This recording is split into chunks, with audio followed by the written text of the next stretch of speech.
Bonjour. Aujourd'hui, nous allons parler de comment choisir son vélo.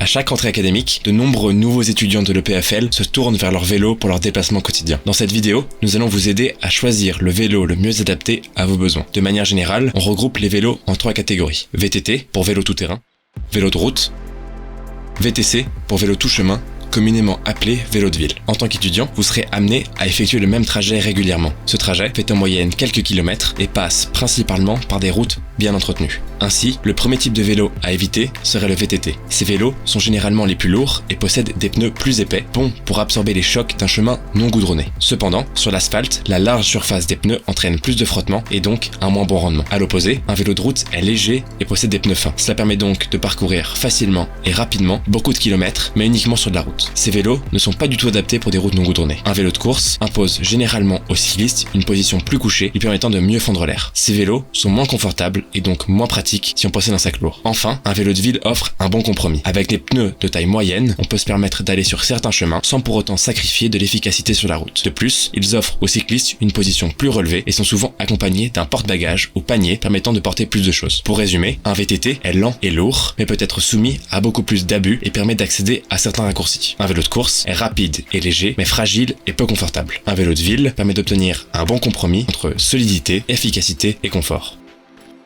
À bientôt au Point Vélo.